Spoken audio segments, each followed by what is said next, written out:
سے 400 سال پہلے سلطان نور الدین کا جب زمانہ تھا، ان کا پائے تخت شام میں تھا، مدینے کے گورنر کوئی اور تھے۔ سلطان نور الدین کہتے ہیں میں ایک دن سویا، کہتے ہیں مجھے خواب میں مدینے کے چاند کی زیارت نصیب ہوئی، حضور میری خواب میں آئے اور مجھے یوں لگا جیسے مجھے کسی نے فرش سے اٹھا کے عرش پہ بٹھا دیا۔ محبوب ملے اور حضور نے مجھے 2 لوگ دکھائے، داڑھی والے، عبادت کا نور ہے چہرے، بظاہر نشان ڈال لیا ہے متھا گھسا گھسا کے، کہا مجھے نظر آئے۔ نبی کریم نے فرمایا یہ دونوں شریر مجھے پریشان کر رہے ہیں، مجھے ان سے بچاؤ۔ جو نبی وہاں آ کے اطلاع دے سکتے ہیں وہ اپنا دفاع بھی کر سکتے ہیں، اور اللہ تبارک و تعالیٰ اپنے نبی کی مدد کے لیے فرشتے بھی بھیج دیتا ہے۔ حضور با اختیار ہے، لیکن حضور امت سے کام لینا چاہتے ہیں۔ نبی پاک امت سے بولے تو صحیح، ہم دینا بھی چاہتے ہیں کہ نہیں؟ حضور امت سے کام، یہ امت کی ڈیوٹی ہے، وہ نکلے حفاظت کرے، ورنہ اللہ تبارک و تعالیٰ نے اپنے نبی کو با اختیار ہے۔ اللہ تو 5-5 ہزار فرشتے بدر میں نازل کر رہا ہے اپنے نبی کی مدد کے لیے۔ تو اللہ کے حبیب نے فرمایا سلطان خوش ہو گئے، کہتے اٹھا، بڑے تحفے، بڑے تحائف، بڑا کچھ اکٹھا کیا، بڑا لمبا لشکر تیار کیا، 16 دن کا مسلسل سفر کر کے مدینے پہنچا۔ گورنر مدینہ کو کہا کہ سارے مدینے والوں کے لیے میں تحفے لایا ہوں، سب کو بلاؤ۔ یہ توجہ کرنی ہے آپ نے، اس واقعے کے پہلو میں ہر چیز آ جائے گی، ہر چیز۔ بلایا، سارے مدینے کے لوگ آئے تحفے لینے، سب کو تحفے دیے۔ سلطان نے پوچھا کو رہ تو نہیں کیا؟ نے کہا جی 2 حاجی نمازی رہ گئے۔ کون؟ 2 بہت بڑے مجاہد رہ گئے، بہت بڑے مجاہد، جہاد، بہت بڑے سپاہ سالار مجاہد 2 رہ گئے، حاجی نمازی پرہیزگار صوفی رہ گئے 2۔ کون سے؟ انہوں نے کہا کسی اور علاقے سے آئے ہیں، گاڑی بھی زیادہ ہے، سارا دن نماز پڑھتے ہیں، ساری رات جو ہے وہ عبادت میں رہتے ہیں، روزہ رکھتے ہیں، بس زور کے بعد حجرے سے نکلتے ہیں، صرف زور کے بعد۔ بڑے بھولے بالے، بڑے اللہ والے۔ ریاض آپ کو بس میں نے وہ شعر پڑھنا چھوڑ دیا ہے، میرے ساتھی کہتے ہیں کہ کم پڑھا کریں، کچھ ساتھی کہتے ہیں نہیں اتنا نہیں ہونا چاہیے، لیکن بابا صاحب تو کہہ گئے نا، ان کو تو نہیں نا کوئی روک سکتا کہ آج بھی کیتی جاندے ہو تے لو بھی پیتی جاندے ہو، ہے نا جی؟ سب سے زیادہ آج بھی وہی کراتے ہیں، ٹریننگیں بھی سب سے زیادہ انہی کے پاس ہے، لشکر بھی ان کے پاس ہے سب سے زیادہ، لیکن آج بھی کیتی جاندے ہو تے نال لو بھی پیتی جاندے ہو تے کھو کے مال یتیماں دا تے بھیج مسیتی جاندے ہو، پھٹ دلاں دے سینڈے نہیں ایویں ٹوپیاں سیتی جاندے ہو، نفس تے چوری پھیر دے نہیں تے دمبے کیتی جاندے ہو، فرض بھلائی بیٹھے ہو، نفلاں نیتی جاندے ہو، دسو تے سی بلے نوے کی کچھ کیتی جاندے ہو۔ اتنا خطرناک منصوبہ، اتنا خطرناک۔ سلطان سے کہنے لگے جی وہ زور کے بعد نکلتے ہیں حجرے سے اور صدقہ خیرات کر کے پھر حجرے میں چلے جاتے ہیں۔ سلطان کہنے لگا ملاؤ تو صحیح، جو بندے گئے وہ بھی بڑے بادب گئے، کہا جناب آپ کو بلا رہے، اس لیے کہ مدرسہ ہی بہت بڑا ہے، ان کا طریقہ ہی بہت بڑا ہے، کیا بات ہے؟ بلا کے لائے۔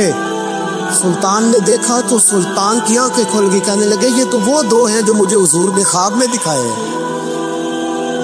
نبی پاک نے یہ 400 سال پہلے مولا علی قاری لکھ رہے ہیں، یہ تو حضور نے مجھے خواب میں دکھائے، یہ تو وہ ہے۔ اللہ اکبر۔ میں اکثر کہتا ہوں ہمارا کسی کے ساتھ کوئی ذاتی جھگڑا نہیں، اللہ جانتا ہے، بڑی جلدی مر جانا۔ ہاں کچھ لوگ زیادتی کرتے ہیں دین کے معاملہ، میری سرکار کے بارے میں زیادتی کرتے ہیں تو ان سے دل بھر جاتا ہے، ان سے تکلیف پہنچتی ہے، ان سے اذیت ہوتی ہے، ورنہ خون کے آنسو دل روتا ہے۔ امت کو ایک ہونا چاہیے، امت کو، لیکن امت اس وقت ایک ہوگی جب نبی پاک کے گنبد کے سائے میں ایک ہوگی، جب رسول اللہ کے گنبد کی ہریالی میں امت ایک ہوگی۔ میرے حبیب پاک علیہ السلام، یہ تو 2 مجھے حضور نے دکھائے ہیں۔ سلطان کہنے لگا باندھو ذرا کس کے انہیں، ان کے گھر کی تلاشی لینی۔ ان کو باندھ کے سلطان گھر گئے تو گھر کے اندر کچھ بھی نہیں، بس صدقہ خیرات کا سامان ہے، قرآن پاک ہے، کتابیں ہیں، تفسیریں۔ جب اٹھائی نا چٹائی تو نیچے سرنگ نکلی ہوئی ہے، جب اس کے اندر لوگ گئے تو وہ سرنگ حضور کے روزے تک پہنچی ہوئی ہے۔ کس ارادے سے آئے؟ سلطان نے جا کے تلوار تھامی، کہا تمہاری گردنیں اڑا دوں گا، بتاؤ کیسے آئے ہو؟ تو انہوں نے کہا ہم تو عیسائی ہیں، ہمیں عیسائیوں نے بھیجا ہے۔ اور ہم اس ارادے سے آئے ہیں کہ ہم حضور کے جسم اقدس کو نکالیں گے، کسی اور جگہ لے جائیں گے۔ سلطان نے بات سنی تو چیخ نکلی، اللہ اکبر کا۔ اس نے کہا عیسائیوں نے کیا سمجھا ہے رسول اللہ کے غلام مر گئے؟ تم نے کیا سمجھا ہے نعرہ رسالت کی آواز کمزور ہو گئی ہے؟ تم نے کیا سمجھا ہے درود و سلام کے سوپے خشک ہو گئے ہیں؟ تم نے کیا سمجھا ہے مدینے پر جان دینے والے کوئی نہیں؟ آپ نے فرمایا سازش کرتے ہو بے ایمانو، اندر چھپ کے وار کرتے ہو، طاقت ہے تو سامنے آؤ۔ مسلمانوں کا ایک ایک بچہ مدینے کی حرمت پر قربان ہو جائے گا۔ مدینہ منورہ کی حرمت پر مسلمان اپنی تجیہ بخیر دیں گے، اولادیں قربان کر دیں گے، لیکن کسی کافر کو بھی رسول اللہ کی بے ادبی کی اجازت کبھی نہیں دیں گے۔ سلطان نے پکڑا، قتل کیا، پھر سلطان نے ان کو کاٹا، آگ میں جلایا اور فرمایا مسلمانوں اور حاجی نمازی دیکھ کر، ہر دعوت دینے والا دیکھ کر ادھر بکھر نہ جایا کرو، پہلے دیکھ لیا کرو اس کے سینے میں مصطفیٰ کا پیار بھی ہے کہ نہیں، اس کی باتوں سے عشق رسول کی خوشبو بھی آتی ہے کہ نہیں، اس کا لب و لہجہ نبی پاک کی ادب پالا بھی ہے کہ نہیں، اس کے انداز، اس کے اعتبار رسول اللہ کا پیار بھی بتلاتے ہیں کہ نہیں۔ میں بلبل خوش لہجہ گلزار نبی ہوں، روٹھی میری باتیں ہیں کیونکہ نمک خار نبی ہوں۔ دیکھو دیکھو یہ رسول اللہ صلی اللہ علیہ وسلم کا فرما بردار۔ ایک اور بھی سازش ہوئی رافضیوں نے کی، انہوں نے بھی 2 بندے کی دفعہ بھیجے تھے، وہ بھی کھودنے لگے، کدھر آئے ہو؟ پکڑے گئے تو کہنے لگے حضرت ابوبکر حضرت عمر کا جسم نکالنے آئے، معاذ اللہ تعالی۔ لیکن میرے رسول نے یہ حرکت بھی کرنے کی اجازت نہ دی۔ سلطان نور الدین کہتے ہیں یہ کام کر کے جب میں واپس لوٹا، جا کے سویا تو مجھے پھر حضور کی زیارت نصیب ہوئی، مجھے مدینے والے محبوب کا پھر دیدار نصیب ہوا۔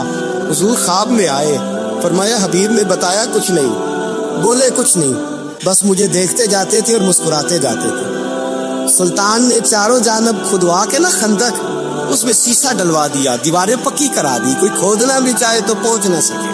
کہتے حضور دیکھتے جاتے، مسکراتے جاتے، اور جب میرے نبی میری طرف دیکھ کے مسکراتے تو مجھے یوں لگتا اللہ نے میرے لیے جنت کے سارے دروازے کھول دیے۔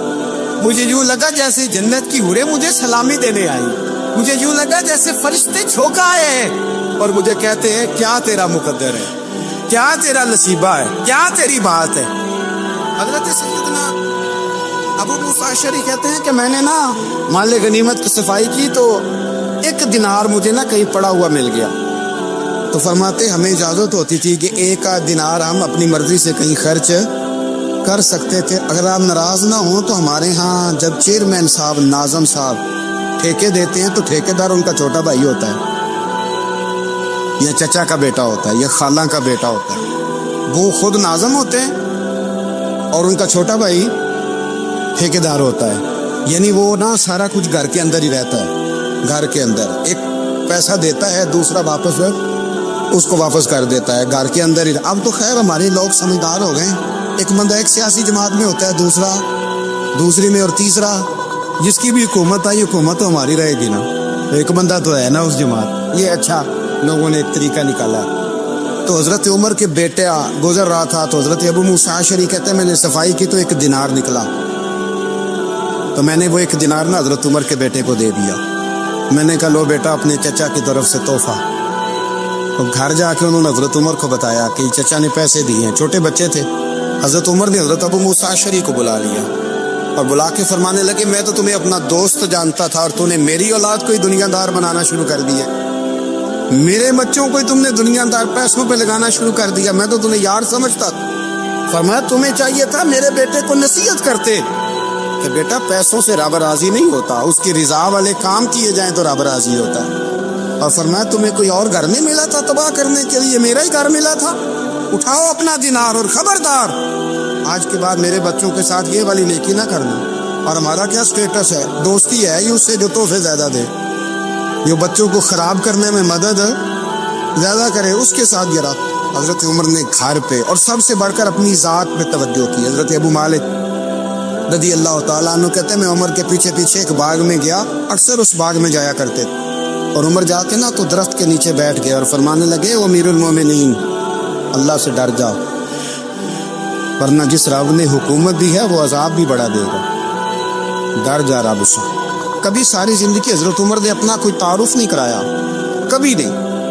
ایک بندے نے آپ کے سامنے تعریف کر دی آپ کی تو فرمانے لگے تو خود بھی ہلاک ہوا اور مجھے بھی ہلاک کر دیے، کیا ضرورت پڑی ہے میری تعریفیں کرنے کی؟ اتنی دیر میری تعریف میں لگائی، اللہ کا ذکر کرتا رب تجھے ثواب دیتا، حضور پہ درود پڑتا تو رب تیرے اوپر رحمتیں نازل کر، کس چکر میں ہے؟ آج جتنا اچھی کوئی خوشامد کرے اتنی اچھی وزارت ملتی ہے، جتنی اچھی اس کو جو ہے وہ چاپلوسی کرنی آیا درجہ بھی اسے اتنا ہی اچھا ملتا ہے۔ حضرت عمر فاروق رضی اللہ تعالیٰ عنہ آپ کے بیٹے کہتے ہیں، صاحب فتوح الشام نے لکھا ہے، آپ کے صاحبزادے کہتے ہیں میں نکلا تو میرے ابا جی نا اپنی پشت پر مشکیزہ رکھ کے کنویں سے پانی بھر کے آ رہے، میں دوڑ کے آگے گیا، میں نے کہا ابا جی مجھے دے دے۔ فرمانے لگے بیٹا تیرا کیا خیال ہے، کوئی اور نہیں تھا مشکیزہ بھر کے لانے کے لیے، تیرا کیا خیال ہے؟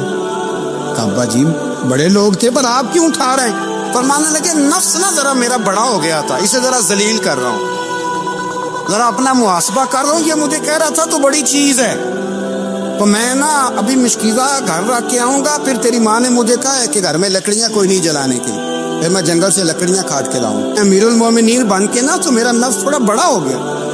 اب یقین کریں ہمارا ہاضمہ خراب ہو جاتا ہے جب تک ہمارا تعارف صحیح نہ ہو، ہمارا تعارف ٹھیک نہ ہو، میں یہ ہوتا ہوں میں وہ ہوتا ہوں، چھوڑ مٹی دیں تے مٹی رہنا ہی، مٹی دیں تے مٹی رہنا ہی، ایویں کادی بلے بلے، اج مٹی دے اتے بندیا تے کل مٹی دے تھلے، مٹی دیں تے مٹی رہنا ہی، کادی بلے، مجھے پوچھ لو مجھے جان لو میرا نام لے لو، میں بھی آیا ہوں، میں بھی ہوتا ہوں، میرا بھی یہ تذکرہ ہے۔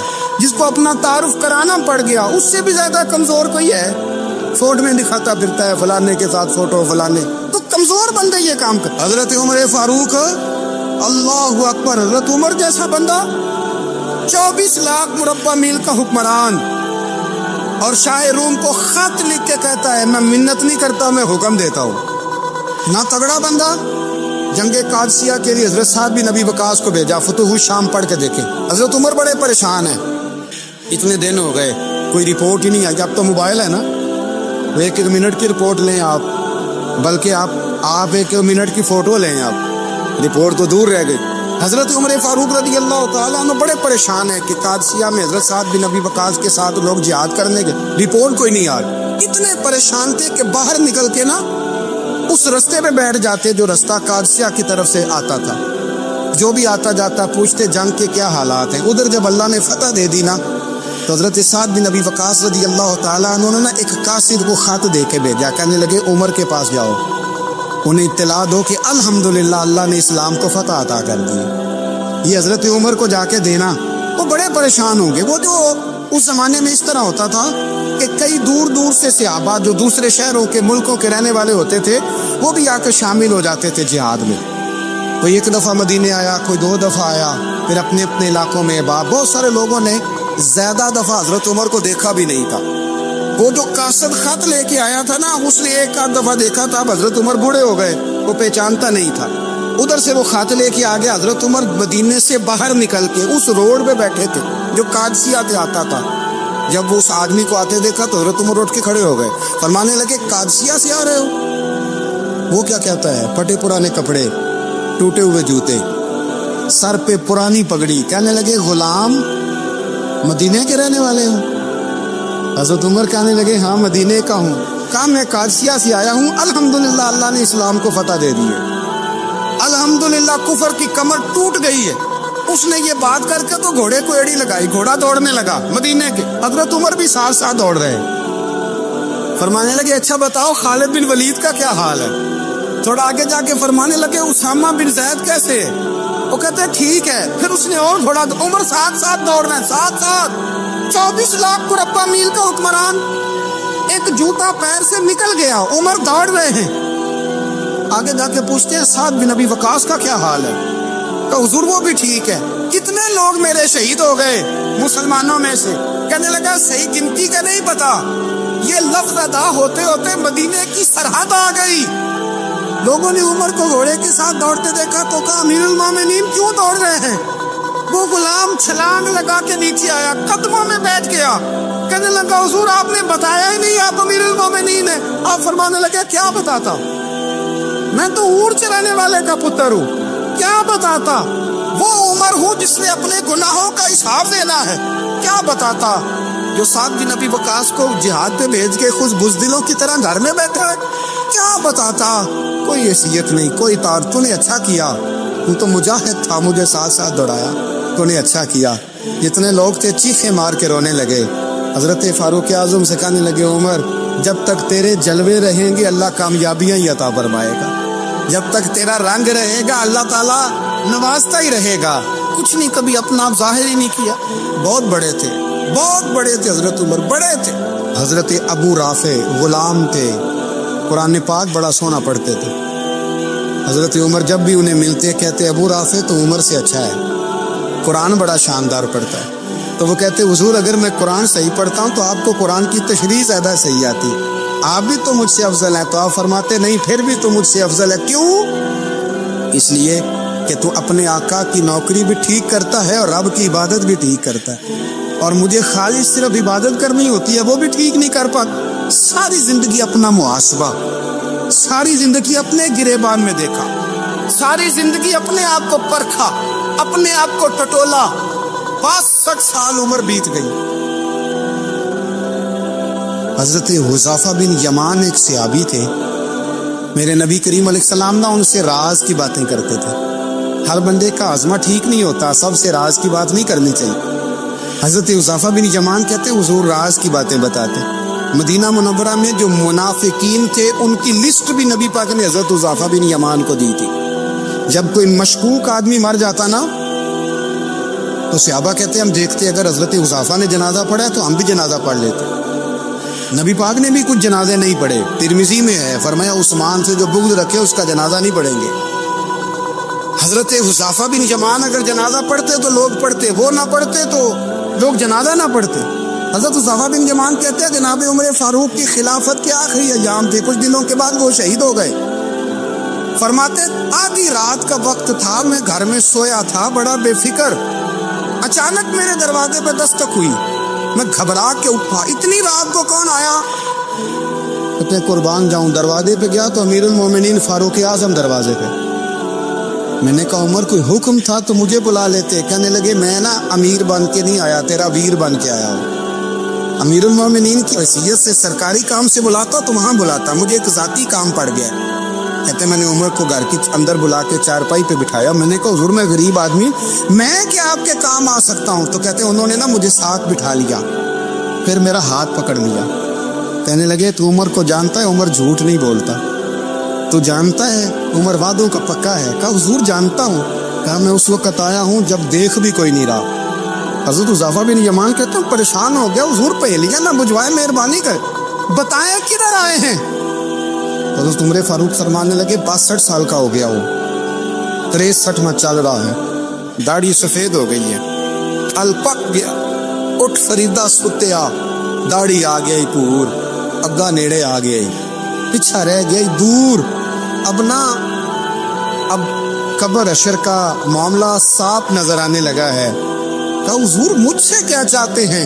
حضرت عمر رو پڑے، کہنے لگے آج میں عشاء کے بعد نکلا ہوں تو نبی پاک کے صحابہ مجھے نیک کہہ رہے تھے، پھر میں نے بچوں کی ماں سے اور بچوں سے بھی پوچھا ہے، وہ بھی مجھ سے راضی ہیں، پر حذیفہ تیرے ساتھ نبی پاک راز کی باتیں کرتے تھے، سچ بتا کہیں عمر کا نام منافقوں میں شامل تو نہیں؟ سچ بتا ان منافقین میں تو شامل نہیں، کہیں اوپر سے تو نہیں سارا کچھ؟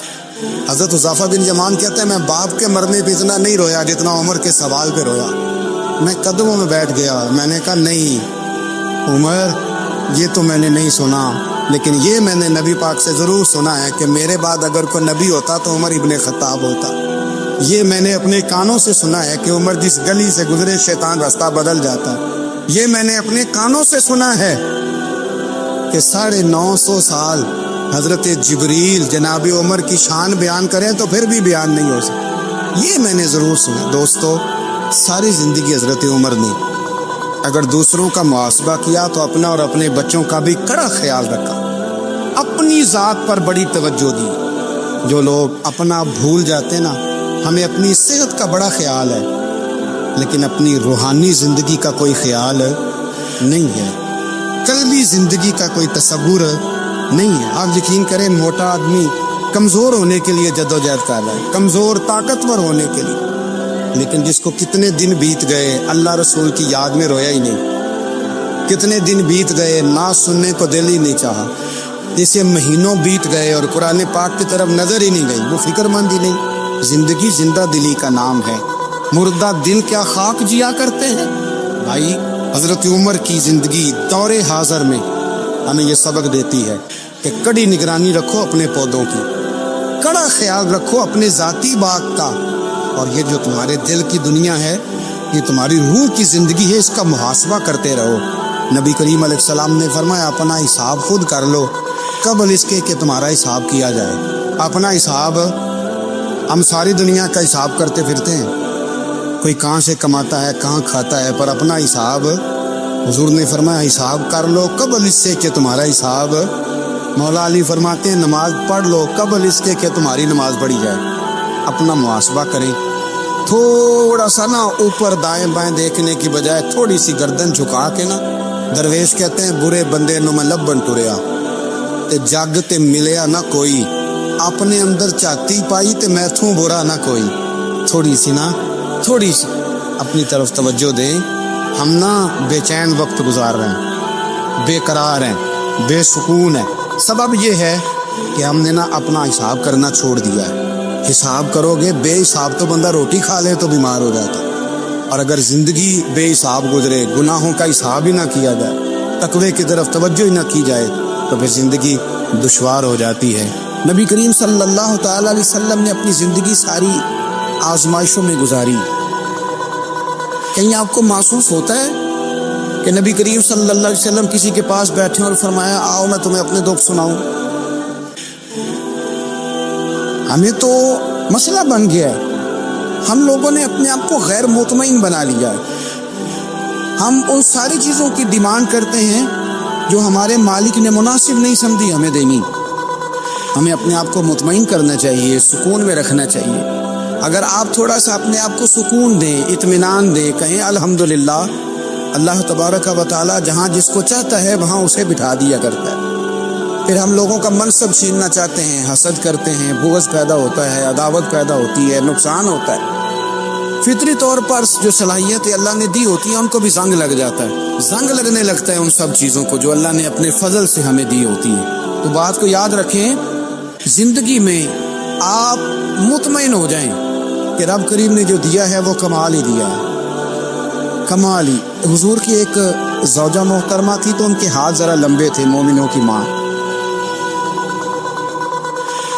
بعض خواتین نے ان سے کہا کہ لمبے ہاتھوں والی، ہم بنا لیتے ہیں نا یہ بھی بات کہ اس کا ناک موٹا ہے تو اس کی آنکھیں چھوٹی ہیں تو اس کے کان بڑے ہیں تو اس کے ہاتھ کیسے ہیں، تو کہا لمبے ہاتھوں والی. تو پریشان ہو گئی. نبی کریم علیہ السلام تشریف لائے، کیا ہوا؟ اس کی یا رسول اللہ مجھے لمبے ہاتھوں والی کہتے ہیں.